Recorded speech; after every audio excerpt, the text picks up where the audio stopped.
हाँ जी, अस्सलाम वालेकुम। अच्छा, ऐसे है कि पिछले टॉपिक में पिछली लेक्चर में मैंने आपको प्रॉपर्टीज़ ऑफ डिटर्मिनेंट समझाई थी। अब वक्त आ गया है कि हम उन प्रॉपर्टीज़ ऑफ डिटर्मिनेंट्स को यूज़ करते हुए जो एक्सरसाइज 4.2 के क्वेश्चंस हैं वो करें। तो अब एक्सरसाइज 4.2 का दूसरा सवाल है जिसमें उसने कंडीशन लगा दी है कि विदाउट एक्सपेंशन शो दैट, कि आपने एक्सपेंशन नहीं करनी, एक्सपेंशन किए बगैर ये साबित करना है। अब देखिए, पहले पार्ट में उसने डिटर्मिनेंट दिया आपको 7 8 9 5 6 7 2 3 4 और इसको आपने इज इक्वल टू 0 प्रूफ करना है और एक्सपेंशन भी नहीं करनी। तो हम इस डिटर्मिनेंट को 0 कैसे प्रूव कर सकते हैं? तो इसके लिए ना आपको वो दो प्रॉपर्टीज याद करनी पड़ेंगी जिसमें डिटर्मिनेंट को हम इक्वल टू 0 कर सकते हैं। तो उसमें आपने एक प्रॉपर्टी ये पढ़ी थी कि अगर कोई सी दो रोज या कोई से दो कॉलम सेम हो जाएं तो डिटर्मिनेंट 0 होता है। और आपने एक प्रॉपर्टी पढ़ी थी कि या तो पूरी रो या पूरा कॉलम 0 हो जाए तब डिटर्मिनेंट 0 होता है। तो इसमें हमने उन दोनों में से कोई एक प्रॉपर्टी कोशिश करना है कि इस्तेमाल करके हम इसको 0 बना दें। यानी कि हम कोशिश करेंगे या तो कोई सी दो रोज या दो कॉलम सेम हो जाएं, या फिर हम कोशिश करेंगे कि पूरी की पूरी रो या पूरे का पूरा कॉलम जो है वो 0 हो जाए ताकि डिटर्मिनेंट को हम 0 कर सकें। तो इसमें अब आप क्या करेंगे? इसमें जो आसान तरीका है वो ये है कि आपको ये कॉलम नज़र आ रहा है, आप इस कॉलम को इस कॉलम में भी लाकर माइनस कर दें और इस कॉलम को इस कॉलम में भी लाके माइनस कर दें। यानी कि दो ऑपरेशन हम करेंगे। तो पहला जो है वो है कि आप कॉलम 2 में कॉलम 1 को माइनस करें, क्योंकि ऑपरेशन कॉलम 2 में कर रहे हैं तो C2 डैश आएगा, और कॉलम 3 में कॉलम 1 माइनस कर दें तो यहाँ पर आएगा कॉलम 3 डैश। तो अब आप ये ऑपरेशन करें। मैंने आपको बताया था कि जब भी आपने कोई ऑपरेशन करना है एक मरतबा डिटर्मिनेंट को एज इट इज़ लिखना है। 7 5 2 8 6 3 9 7 4। अब आपने जो डिसाइड किया वो करें कि हम पहले कॉलम को दूसरे और तीसरे में से माइनस करेंगे। ये आपको पहला कॉलम नज़र आ रहा है। अब आप इस कॉलम को ला के पहले तो इसमें माइनस करें। -7, ये इधर आके माइनस हो गया -5, ये इधर आके माइनस हो गया -2। इसी तरह पहले कॉलम को तीसरे में ला के माइनस करें। ये इधर आके माइनस हो गया -7, ये इधर आके माइनस हो गया -5, ये इधर आके माइनस हो गया -2। तो जब आप सब्ट्रैक्ट करेंगे तो डिटर्मिनेंट आपके पास क्या आ जाएगा? ये बन जाएगा 7 5 2, ये 1 1 1 आ जाएगा और यहाँ पे 2 2 2 आ जाएगा। अब आप जरा गौर करें तीसरे कॉलम पे। आपको नजर आ रहा है कि तीसरे कॉलम में से हम 2 कॉमन निकाल सकते हैं।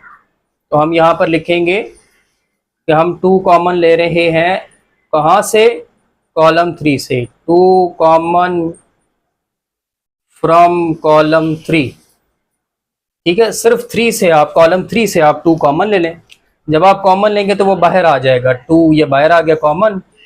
7 5 2 1 1 1, तो ये सारे कॉमन चले गए तो यहाँ पे भी क्या आ गया? 1 1 1। तो आप देख सकते हैं बड़े वाजे तौर पर कि कॉलम 2 और कॉलम 3 बराबर हो गए। तो जब दो रोज या दो कॉलम्स बराबर हो जाएं तो डिटर्मिनेंट क्या होता है? 0। तो ये पूरा डिटर्मिनेंट 0 हो जाएगा। आप लिखेंगे 2 और ये डिटर्मिनेंट की जगह पे 0। 0 से जो चीज़ मल्टीप्लाई हो गई वो हो गई 0। तो ये आ गई आपकी राइट हैंड साइड। तो बड़ा सिंपल सा क्वेश्चन था पार्ट 1 जो मैंने कर दिया। अब ज़रा पार्ट 2 देखें। तो ये है आपका क्वेश्चन नंबर जो आपका 2 है उसका पार्ट 2। इसमें भी आप देख सकते हैं कि आपने डिटर्मिनेंट को 0 प्रूफ करना है। डिटर्मिनेंट दिया हुआ है 5 6 -1 2 2 0 2 -8 10 इज इक्वल टू 0। आपने 0 बनाना है। तो इसमें भी हम इसी बात पे फोकस करते हैं कि क्या कोई दो रोज या दो कॉलम्स हम सेम बना सकते हैं। तो मैं इसमें आपको यहीं पे सॉल्व करके दिखा देता हूँ कि अगर आप ये वाला कॉलम ले लें और इस कॉलम को लाके इधर सब्ट्रैक्ट कर दें, माइनस कर दें, तो आप देखेंगे कि आपको मतलब सवाल पता चल जाएगा कि किस तरह से ये दो रोज सेम हो, दो कॉलम सेम हो रहे हैं। अब ज़रा चेक करें कि हम क्या करते हैं। हम कॉलम 1 में कॉलम 2 को लाके सब्ट्रैक्ट कर देते हैं, माइनस कर देते हैं। अब क्योंकि कॉलम 1 में माइनस कर रहे हैं तो इसलिए कॉलम 1 डैश लिखेंगे, C1 डैश, क्योंकि ऑपरेशन कॉलम 1 में हो रहा है। तो फिर वही बात है कि ऑपरेशन करने से पहले आप इस डिटरमिनेंट को एज इट इज़ लिख लें। 5 6 -1 2 2 0 2 -8 10।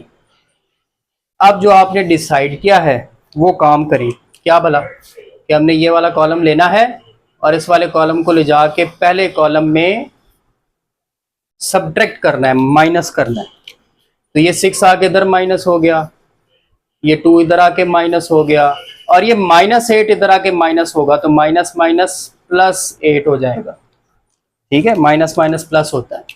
तो देखिए हमारे पास ये डिटरमिनेंट का आंसर क्या आ रहा है, -1 0 10 6 2 -8 -1 0 10। लो जी, यहीं पर आप देख सकते हैं ये पहला कॉलम और ये तीसरा कॉलम, देख लो पहला और तीसरा कॉलम एक जैसा हो गया, बिल्कुल मैच कर गए। तो यहीं पे ये सवाल क्लोज हो जाएगा। आप लिखेंगे कॉलम 1 बराबर हो गया है कॉलम 3 के। तो क्योंकि दो कॉलम्स बराबर हो चुके हैं तो आप लिखेंगे इस डिटर्मिनेंट का जवाब 0 होगा। तो ये ले जाइए आपकी आ गई राइट हैंड साइड। ये भी बड़ा इजी सा एक क्वेश्चन था। अब आते हैं थर्ड पार्ट की तरफ। अच्छा जी, ये आ गया इसका थर्ड पार्ट, और ये थर्ड पार्ट थोड़ा इंपॉर्टेंट भी होगा क्योंकि इसमें हमें काफ़ी मेहनत करनी पड़ेगी इसको ज़ीरो बनाने के लिए। अब देखिए इस थर्ड पार्ट में उसने आपको डिटर्मिनेंट दे दिया है -a 0b 0a -c c -b 0। आपने इसको भी ज़ीरो प्रूफ करना है। तो अब देखिए इसमें हम किस तरह से इसको ज़ीरो प्रूफ कर सकते हैं। हिंट मैं देता हूँ कि इसमें ना हम एक पूरी रो को ज़ीरो कर देंगे। जब एक पूरी रो ज़ीरो हो जाएगी तो डिटर्मिनेंट भी ज़ीरो हो जाएगा। लेकिन वो कैसे करें, तो इसके लिए ना थोड़ी सी ऑब्जर्वेशन करें। आप देखें ये आपको पहली रो नज़र आ रही है, इस पहली रो में ए भी है बी भी है लेकिन सी नहीं है। अब आप दूसरी रो देखें, इसमें ए भी है सी भी है, ए और सी आ रहा है लेकिन बी नहीं आ रहा। और इस तीसरी रो को देखें, इसके अंदर सी भी है बी भी है लेकिन ए नहीं आ रहा। तो जो जिस रो में नंबर नहीं आ रहा या अल्फ़ाबेट नहीं आ रहा हम उससे मल्टीप्लाई करेंगे। तो आपको पता है कि इक्वेशन हो या मैट्रिक्स हो हम सिर्फ मल्टीप्लाई नहीं करते, जब मल्टीप्लाई करते हैं तो डिवाइड भी करना पड़ता है। तो हम मल्टीप्लाई रोज को कर लेंगे और डिवाइड बाहर कर लेंगे, डिवाइड आउटसाइड बाहर कर लेंगे। तो यहाँ पर ये पहला इसका बड़ा इंपॉर्टेंट स्टेप है। तो आप लिखेंगे मल्टीप्लाइंग, मल्टीप्लाइंग को आप ऐसे लिख सकते हैं, या तो पूरा लिखें मल्टीप्लाइंग, या आप मल्टीप्लाई का साइन लगा के सर्कल कर दें। जब आप मल्टीप्लाई का साइन लगा के सर्कल कर देंगे तो इसका मतलब होगा कि हम किसी चीज से मल्टीप्लाई कर रहे हैं। तो आप लिखें मल्टीप्लाइंग R1, रो 1 को किससे मल्टीप्लाई करना है, C से, क्योंकि उसमें C नहीं है। R2 को किससे करना है, B से, क्योंकि इसमें B नहीं है। और R3 को किससे मल्टीप्लाई करना है, A से, क्योंकि उसमें A नहीं है। तो मल्टीप्लाई हम इन रोज को करेंगे तो डिवाइड भाई कहाँ करेंगे, क्योंकि मल्टीप्लाई तो सिर्फ कर नहीं सकते, डिवाइड भी करना होता है। तो आप लिखेंगे डिवाइडिंग आउटसाइड। ये जो डिवाइड वाला चक्कर है ना ये हम बाहर कर लेंगे, डिटर्मिनेंट से बाहर डिवाइड कर लेंगे। तो ले जी ये मैं अब आपके सामने करने जा रहा हूँ। ये देखिए जी 1/a, ये मैंने a से बाहर डिवाइड कर दिया। 1/b, ये मैंने b से बाहर डिवाइड कर दिया। 1/c, ये मैंने c से बाहर डिवाइड कर दिया। अब रो 1 को किससे मल्टीप्लाई करना था, c से। तो रो 1 के हर नंबर को c से मल्टीप्लाई कर दें तो ये बन जाएगा -ac, 0 0 ही रहेगा, और b को मल्टीप्लाई करेंगे तो वो बन जाएगा bc। रो 2 को किससे मल्टीप्लाई करना है, b से, तो b से करें, 0 को करेंगे 0 ही रहेगा, ab -bc। रो 3 को a से करना है, ac -ab 0। तो आप कहेंगे सर ऐसा तो कुछ भी नहीं हुआ कि जनाब कोई रो या कोई कॉलम पूरी 0 हो गई हो या मैच कर गई हो। तो कोई बात नहीं, अभी पिक्चर बाकी है। अब आप एक काम करें, आपको नजर आ रहा है ये -ac है, इसके नीचे +ac है, ये अगर ऊपर जाके प्लस करें तो ये 0 हो जाता है। इसी तरह इन दोनों को ले जाके इधर प्लस करें, ये भी 0 हो जाएंगे। इन दोनों को ले जाके ऊपर प्लस करें तो ये भी 0 हो जाएंगे। तो अब हम एक काम करेंगे कि हम रो 1 में रो 2 और रो 3 को ऐड कर देंगे। रो 1 में रो 2 को भी ऐड करना है और रो 1 में रो 2 को रो 3 को भी ऐड करना है। रो 1 में रो 2 और रो 3 दोनों ले जाके ऐड कर देनी है। तो फिर देखिए मैजिक स्टेप हो जाएगा आपका। इनको इकट्ठा करके लिख दें 1/ABC। तो ये बन जाएगा माइनस ए सी, पहले एक मरतबा ऐसे लिखे माइनस ए सी 0BC 0AB minus BC AC minus AB 0। अब आपने क्या डिसाइड किया है? हमने डिसाइड किया है कि हम रो 2 और रो 3 को, इन दोनों रोज को हमने ऊपर रो 1 में ऐड करना है। ये भी ऐड कर दें प्लस 0, ये भी ऐड कर दें प्लस AC, ये दोनों भी ऊपर ऐड कर दें AB माइनस AB, ये दोनों भी माइनस BC प्लस 0। तो ये इससे गया, ये इससे गया, ये इससे गया। अब आप देखो पहली पूरी की पूरी रो आपकी 0 हो गई है। 1/ABC 0 0 0 0AB minus BC AC minus AB 0। अब आप लिखेंगे भाई, अब आप देख सकते हो कि ये जो पूरी रो आ गई है, ये पूरी की पूरी रो 0 है। R1 is equal to 0। अब क्योंकि R1 0 है, since R1 is equal to 0, तो इस डिटर्मिनेंट का आंसर क्या आएगा? 1/ABC। ये डिटर्मिनेंट का आंसर 0 आ जाएगा। 0 से जो चीज़ मल्टीप्लाई होगी 0 आ जाएगी। तो ये आपकी राइट हैंड साइड आ गई। ये थोड़ा टेक्निकल पार्ट था, उम्मीद है समझ आई होगी। अब हम चलते हैं फोर्थ पार्ट पे। ले जी, ये आ गया आपका फोर्थ पार्ट। और फोर्थ पार्ट में उसने आपको डिटर्मिनेंट दे दिया है L M plus N1 M N plus L1 N L plus M1। इसको भी आपने 0 प्रूफ करना है।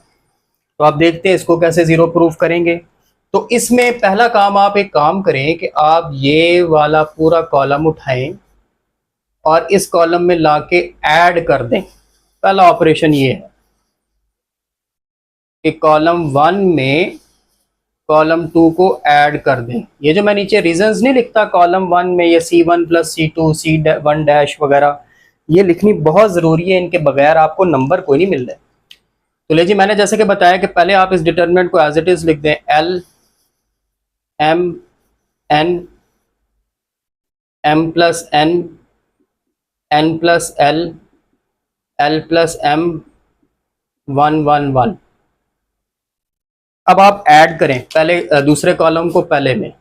M प्लस N इधर आके ऐड हो गया, N प्लस L इधर आके ऐड हो गया, L प्लस M इधर आके ऐड हो गया। अब जरा नोट करें, पहले कॉलम में तीनों नंबर एक जैसे हो गए, L plus M plus N, L plus M plus N, L plus M plus N। बस तरतीब आगे पीछे है तो तीनों L plus M plus N ही, तीनों एक ही चीज़ है। या तो आप इनको अरेंज कर लें या अब आप डायरेक्ट कर लें, क्योंकि ये तीनों नंबर एक ही हैं, बस तरतीब आगे पीछे है। तो अब आप डायरेक्ट यहाँ पे लिख दें कि हम ये कॉमन लेने जा रहे हैं, L plus M plus N common from C1। C1 से आप ये नंबर कॉमन ले लें। जब आप कॉमन लेंगे L plus M plus N, यहाँ पे क्या रह जाएगा 1 1 1, M plus N N plus L L plus M 1 1 1। लो जी, ये तो मैजिक हो गया कि आपका पहला कॉलम और तीसरा कॉलम सेम हो गए। कॉलम 1 बराबर हो गया है कॉलम 3 के। अब क्योंकि ये सेम हो गए हैं तो इस डिटर्मिनेंट का आंसर आपके पास क्या आएगा? L plus M plus N into 0। 0 से जो चीज़ मल्टीप्लाई हुई 0 हो गई, तो ये आपके पास राइट हैंड साइड आ गई। तो ये हो गया आपका फोर्थ पार्ट। अच्छा जी, ये आ गया आपका फिफ्थ पार्ट। फिफ्थ पार्ट में उसने डिटर्मिनेंट दे दिया 2 1 3x 2 3 9x 3 5 15x। इसको भी आपने 0 प्रूफ करना है। तो आप देखते हैं इसको कैसे 0 प्रूफ करना है। वैसे तो आपको बड़े आराम से नज़र आ रहा होगा कि ये अगर तीसरा कॉलम देखें तो ये तीसरे कॉलम में से 3x कॉमन लिया जा सकता है। ठीक है, कॉमन लेने का मतलब क्या होता है? जो चीज़ कॉमन लेते हैं वो तो बाहर निकल जाती है, और कॉमन लेने का मतलब होता है उस नंबर से डिवाइड करना। ठीक है, डिवाइड कर देना। तो आपको इसमें एक ही स्टेप करना पड़ेगा और वो क्या होगा, आप लिखेंगे कि हम 3x कॉमन ले रहे हैं, कहाँ से, फ्रॉम कॉलम 3। अब आप ये 3x कॉमन ले लें कॉलम 3 से और फिर देखें क्या आता है। 3x जो कॉमन लिया बाहर आ गया, 2 2 3 1 3 5। हाँ जी, 3x कॉमन ले रहे हैं। 3x का पहले नंबर जो है ना वो 3x है, आप इसमें से 3x कॉमन ले रहे हैं तो 3x कॉमन लेंगे 1 रह जाएगा। फिर 9x से 3x कॉमन लेंगे, काम करें 9x को 3x से डिवाइड करके देख लें, यहाँ पे 3 आ जाएगा। 15x से 3x कॉमन लें, यानी कि 15x को 3x से डिवाइड कर दें तो 5 आ जाएगा। तो अब आप देख सकते हैं, नजर आ रहा होगा आपको कि कॉलम 2 और कॉलम 3 सेम हो गए हैं। Column 2 is equal to column 3। तो जब ये सेम हो गए तो आंसर क्या आ गया, 3x into 0 is equal to 0। तो ये इतना सा क्वेश्चन था आपका। तो ये 5वां पार्ट हो गया, एक पार्ट रह गया, वो भी देख लेते हैं। ले जी, ये आ गया आपका 6 पार्ट।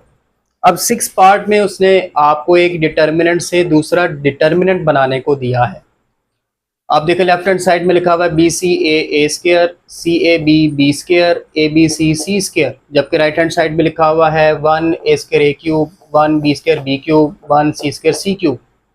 तो हमने अब लेफ्ट हैंड साइड से राइट हैंड साइड वाला डिटर्मिनेंट बनाना है।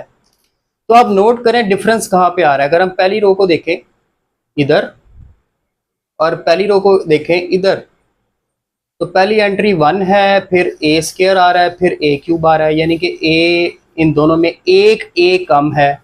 इसी तरह दूसरी रो के 2 नंबरों को देखें तो यहाँ पे एक बी कम है और यहाँ पे एक सी कम है। तो जो नंबर कम है उससे हम मल्टीप्लाई कर लेते हैं। आपको पता है जब मल्टीप्लाई करेंगे तो डिवाइड आउटसाइड करेंगे, तो इसलिए आप लिखेंगे multiplying R1 by A, R2 by B, R3 by सी।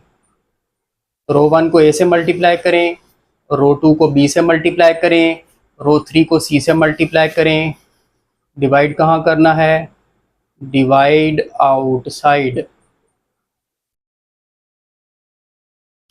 तो चलें जी, मल्टीप्लाई और डिवाइड करते हैं। बाहर डिवाइड कर लेते हैं, 1 ओवर ए, 1 ओवर बी, 1 ओवर सी, ये डिवाइड हो गए।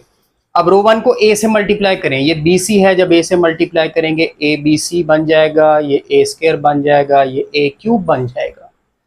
यहाँ ये सी ए लिखा हुआ है, इस अब रो 2 को बी से मल्टीप्लाई करना है, बी से मल्टीप्लाई करेंगे तो सी ए बी, यानी कि ये भी ए बी सी ही बन जाएगा।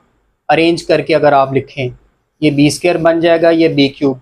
इसको सी से मल्टीप्लाई करेंगे रो 3 को, तो ये ए बी क्या बन जाएगा, ये भी ए बी सी बन जाएगा, ये सी स्क्वायर बन जाएगा और ये सी क्यूब बन जाएगा।